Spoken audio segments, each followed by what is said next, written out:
Good morning అందరికీ. ఈరోజు క్లాస్లో మనం వర్చువల్ ఫంక్షన్స్ గురించి చూద్దాం. మనం పైథాన్లో వర్చువల్ ఫంక్షన్స్ని చూడబోయే ముందు మనం వేరే ప్రోగ్రామింగ్ లాంగ్వేజెస్ లైక్ C++లో ఈ వర్చువల్ ఫంక్షన్స్ అనేవి ఎలా ఉంటాయో ఎక్స్ప్లెయిన్ చేస్తాను చూడండి. సో ఫస్ట్ ఏంటంటే ఇక్కడ నాకు బేస్ క్లాస్ ఉంది. సో దాంట్లో నాకు డిస్ప్లే మెథడ్ ఉంది. తర్వాత డిరైవ్డ్ క్లాస్ ఉంది. తర్వాత ఇక్కడ డిస్ప్లే ఉంది. సో ఇక్కడ ఏందంటే మనకి బేసు, డిరైవ్డ్ అనేవి 2 క్లాసెస్ ఉన్నాయి. రెండిల్లో సేమ్ మెథడ్ ఉంది. మనం ఎక్కడ బేస్ క్లాస్‌లో ఉన్నదాన్ని ఓవర్ రైడ్ చేయమని చెప్పట్లేదు. అండ్ దాంతో పాటు మీరు గమనిస్తే మనం ఇక్కడ రిఫరెన్స్ పాయింటర్ అనేది బేస్ క్లాస్ క్రియేట్ చేస్తున్నాం. ఆబ్జెక్ట్ అనేది డిరైవ్డ్ క్లాస్‌ది క్రియేట్ చేస్తున్నాం. ఇక్కడ ఈ బేస్ క్లాస్ రిఫరెన్స్‌తో మనం డిస్ప్లే ఫంక్షన్‌ని కాల్ చేస్తున్నాం. సో మీకు C++లో వర్చువల్ అనే కీవర్డ్ వాడకపోతే మనకి కంపైల్ టైమ్ పాలిమార్ఫిజం జరిగిద్ది. అంటే కంపైల్ టైమ్‌లో ఈ రిఫరెన్సు ఏ టైప్ అయితే ఆ టైప్ యొక్క ఫంక్షన్ ఇన్వోక్ అయిద్ది. ఇది బేస్ క్లాస్ టైప్ కాబట్టి బేస్ క్లాస్‌లో ఉన్న డిస్ప్లేనే కాల్ అయిద్ది. చూడండి చూపిస్తాను so that you will be clear. So ఇప్పుడు మనకి బేస్ క్లాస్ ఫంక్షనే కాల్ అయింది. సో ఇక్కడ మీరు గుర్తుపెట్టుకోవాల్సిన ఇంపార్టెంట్ పాయింట్ ఏంటంటే మనం వర్చువల్ కీవర్డ్ వాడకపోతే మనకి కంపైల్ టైమ్ పాలిమార్ఫిజం జరిగిద్ది.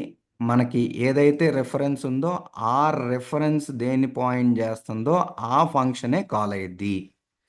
ఇంకొక ఇంపార్టెంట్ పాయింట్ ఏంటంటే కొంతమంది ఏమంటారంటే ఇక్కడ మీరెందుకు బేస్ క్లాస్ రిఫరెన్స్ క్రియేట్ చేసి దాంతోపాటు డిరైవ్డ్ క్లాస్ ఆబ్జెక్ట్ క్రియేట్ చేశారు, ఇలాంటప్పుడు ఇలానే జరిగిద్ది అనుకుంటారు. బట్ కానీ మీకు ఒక సింపుల్ థింగ్ చెప్తాను చూడండి. ఇది కామెంట్ చేసి ఇక్కడికి వస్తున్నాను. ఇక్కడ ఏం చేస్తున్నానంటే నేను derived class reference point create చేస్తున్నా చూడండి. సో ఇక్కడ మనకి ఆ రిఫరెన్స్ పాయింటర్ వచ్చేసి డిరైవ్డ్ క్లాసు, దాంతోపాటు ఆబ్జెక్ట్ కూడా డిరైవ్డ్ క్లాసు. సో ఇప్పుడు ఇది డిరైవ్డ్ క్లాస్ రిఫరెన్స్ దీంతో కాల్ చేస్తున్నా. సో మీకు రెండు సేమ్ అయినప్పుడు ఆబ్వియస్గా so it is going to call the derived class display only. Anyway ఇక్కడ కూడా మనం వర్చువల్ ఫంక్షన్ వాడలేదు కాబట్టి, వర్చువల్ కీవర్డ్ వాడలేదు కాబట్టి మనకేం జరిగిద్ది, కంపైల్ టైమ్ పాలిమార్ఫిజం జరిగిద్ది. సో ఈ రిఫరెన్స్ అనేది డిరైవ్డ్ క్లాస్ కాబట్టి డిరైవ్డ్ క్లాస్ డిస్ప్లేనే కాల్ అయ్యిద్ది. సో మనకి డిరైవ్డ్ ఫంక్షన్ అనేది ప్రింట్ అవ్వాలి. చూడండి రన్ చేస్తున్నా. ఫస్ట్ సేవ్ చేయాలి. సేవ్ చేసి రన్ చేస్తున్నా. సో మనకి డిరైవ్డ్ ఫంక్షన్ కాల్ అయింది. సో మీకు రన్ టైమ్ పాలిమార్ఫిజంని అచీవ్ చేయాలంటే C++లో మీరు కంపల్సరీగా వర్చువల్ కీవర్డ్ వాడాలి. సో అంటే మీరు వర్చువల్ ఫంక్షన్ రాయాలి. సో ఇక్కడ మనం ఏం చేస్తామంటే బేస్ క్లాస్లో వర్చువల్ ఫంక్షన్ రాస్తాం. ఇక్కడ వర్చువల్ ఫంక్షన్ రాస్తున్నామంటే దాని మీనింగ్ ఏంటంటే మనం ఇండైరెక్ట్గా డిరైవ్డ్ క్లాస్కి చెప్తున్నాము. సో నువ్వు కావాలంటే ఓవర్ రైట్ చేసుకో, మనం ఎన్ఫోర్స్ చేస్తున్నాం. డిరైవ్డ్ క్లాస్ని నువ్వు ఓవర్ రైట్ చేసుకోమని ఎన్ఫోర్స్ చేస్తున్నాము. అది చాలా ఇంపార్టెంట్, మీరు గుర్తుపెట్టుకోండి. సో ఇక్కడ ఏంటంటే వీళ్ళకి కావాల్సిన ఫంక్షనాలిటీ వీళ్ళు రాసుకోవచ్చు. సో ఇప్పుడు చూడండి మనం వర్చువల్ వాడాం. సేమ్ ఇంతకుముందు డిస్కస్ చేసిందే. ఇక్కడ మనకి రిఫరెన్స్ ఏమో బేస్ క్లాసు, ఆబ్జెక్ట్ ఏమో derived. So base 1 of display అని కాల్ అయినప్పుడు ఇక్కడ ఏం జరిగిద్దంటే వర్చువల్ వాడితే మనకి ఈ మెథడ్ ఇన్వొకేషన్ అనేది రన్ టైంలో జరిగిద్ది. సో రన్ టైంలో జరిగినప్పుడు మనం ఆబ్జెక్ట్ క్రియేషన్ అనేది రన్ టైంలో జరిగిద్ది కదా, ఆ ఆబ్జెక్ట్ ఏ టైప్ అయితే ఆ ఆబ్జెక్ట్ యొక్క ఫంక్షన్ కాల్ అయ్యిద్ది. సో ఇక్కడ మనకి రిఫరెన్స్ అనేది బేస్ 1 అయినా బట్ నా ఆబ్జెక్ట్ అనేది డిరైవ్డ్ క్లాస్ కాబట్టి డిరైవ్డ్ క్లాస్ డిస్ప్లేనే కాల్ అయ్యిద్ది. Very important, you have to remember. మనం వర్చువల్ కీవర్డ్ వాడినప్పుడు మనకి రన్ టైం పాలిమార్ఫిజం జరిగిద్ది. అప్పుడు మెథడ్ ఇన్వొకేషన్ అనేది రన్ టైంలో జరిగిద్ది. సో మనకి జస్ట్ రిఫరెన్స్లు అనేవి కంపైల్ టైంలోనే క్రియేట్ అవుతాయి.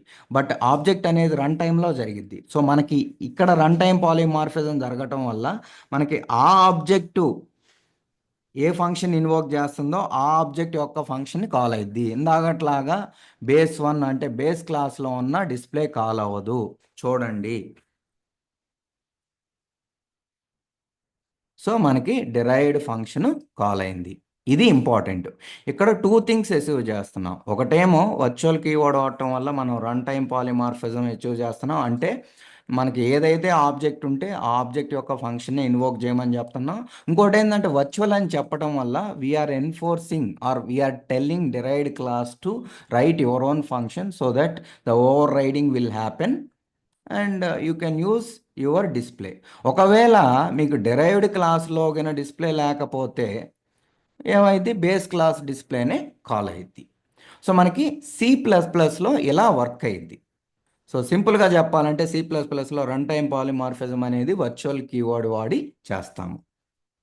అదే మనకి పైథాన్లోకి వచ్చాక పైథాన్ అనేది dynamic typed programming language. So ఆ టైప్ చెకింగ్ అనేది మనకి రన్ టైంలోనే జరిగిద్ది. సో మీకు తెలుసు కదా, పైథాన్లో మనకి కంపైల్ టైమ్ పాలిమార్ఫిజమే లేదు. ఎందుకంటే ఇక్కడ everything is dynamic typed. So మీకు ఆల్రెడీ పాలిమార్ఫిజం అప్పుడు నేను చెప్పాను కంపైల్ టైమ్ పాలిమార్ఫిజమే లేదు. కావాలంటే కంపైల్ టైమ్ పాలిమార్ఫిజం ఎలా అచీవ్ చేస్తామంటే డిఫాల్ట్ కీవర్డ్స్ ఆర్క్స్ కీవర్డ్స్తో అచీవ్ చేస్తామని చెప్తున్నాం. సో డైరెక్ట్గా అడిగితే మనకి పైథాన్లో కంపైల్ టైమ్ పాలిమార్ఫిజమే లేదు, ఓన్లీ రన్ టైమే ఉంది. సో అంటే ఇక్కడ ఏం జరిగిద్ది, మనకి ఏ ఆబ్జెక్ట్ అయితే క్రియేట్ చేస్తారో ఆ ఫంక్షనే కాల్ అయ్యిద్ది. సో మీకు ఇక్కడ రన్ టైమ్ పాలిమార్ఫిజం ఇంప్లిమెంట్ చేయాలంటే మనకు వర్చువల్ అనే కీవర్డే అవసరం లేదు, వర్చువల్ ఫంక్షన్సే అవసరం లేదు. సో ఇక్కడ చూడండి నేను ఏం చేస్తున్నానంటే బేస్ క్లాస్లో డిస్ప్లే ఫంక్షన్ ఉంది, డిరైవ్డ్ క్లాస్లో కూడా డిస్ప్లే ఫంక్షన్ ఉంది. ఇది బేస్ నుంచి ఇన్హెరిట్ అవుతుంది. సో ఇక్కడ నేను డిరైవ్డ్ ఆబ్జెక్ట్ క్రియేట్ చేస్తున్నా, dc.display అంటున్నా. సో పైథాన్ రన్ టైమ్ కదా, అంటే ఇక్కడ ఆబ్జెక్ట్ అనేది మనకు రన్ టైంలో క్రియేట్ అయ్యింది. ఏ ఆబ్జెక్ట్ అయితే క్రియేట్ చేస్తారో ఆ ఫంక్షనే కాల్ అయ్యింది. చూడండి, సో నాకు ఇప్పుడు డిరైవ్డ్ క్లాస్ ఫంక్షనే కాల్ అయింది. అదే మీరు బేస్ క్లాస్ది క్రియేట్ చేస్తే నేను జస్ట్ బీసీ అని ఇస్తున్నా, బేస్ క్లాసు. సో మీకు బేస్ క్లాస్దే కాల్ అయ్యింది. ఓకే. సో ఇక్కడ ఏంటంటే మీరు స్పెషల్గా వర్చువల్ ఏం వాడాల్సిన పని లేదు. Because Python is dynamic typed programming language. Here it only supports run time polymorphism. So మీరు ఏదైతే ఆబ్జెక్ట్ క్రియేట్ చేస్తారో ఆ ఫంక్షనే కాల్ అయ్యిద్ది. అంటే మీరు బేస్ క్లాస్ ఆబ్జెక్ట్ క్రియేట్ చేస్తే బేస్ క్లాస్ డిస్ప్లే కాల్ అయ్యిద్ది, డిరైవ్డ్ క్లాస్ ఆబ్జెక్ట్ క్రియేట్ చేస్తే డిరైవ్డ్ క్లాస్ డిస్ప్లే కాల్ అయ్యిద్ది. ఇది ఇంపార్టెంట్, మీరు గుర్తుపెట్టుకోవాల్సింది. ఇక్కడ ఇంకొక కనెక్టింగ్ పాయింట్ ఏంటంటే మీరు గిన చూసినట్లయితే ఇందాక మీకేం చెప్పాను, ఇక్కడ వర్చువల్ అనే కీవర్డ్ వాడితే మీరు ఇండైరెక్ట్గా ఏం చెప్తున్నారంటే ఈ డిరైవ్డ్ క్లాస్కి మీరు కావాలంటే నా బేస్ క్లాస్ ఇంప్లిమెంటేషన్ని ఓవర్ రైట్ చేసుకోమని చెప్తున్నారు. So you are enforcing derived class to have their own implementation. So మీరు ఇలానే పైథాన్లో ఇంప్లిమెంట్ చేయాలి అంటే మనకి వర్చువల్ అనేది వాడలేము ఇక్కడ.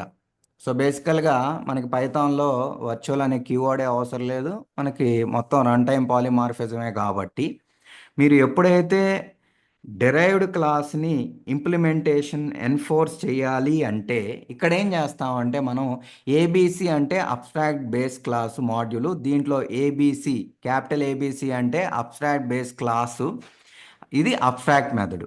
సో ఇవి వాడుకొని మనం ఎవరైతే మన బేస్ క్లాస్ని డిరైవ్ చేసుకుంటున్నారో వాళ్ళని మీకు కావాలంటే మీరు ఓన్ ఇంప్లిమెంటేషన్ రాసుకోమని ఎన్ఫోర్స్ చేయొచ్చు. సో ఇక్కడ ఏంది, నాకు బేస్ క్లాస్ ఉంది, ఇది ఏబీసీ నుంచి ఇన్హెరిట్ అవుతుంది. ఇక్కడ నేను ఒక అబ్స్ట్రాక్ట్ మెథడ్ రాశాను.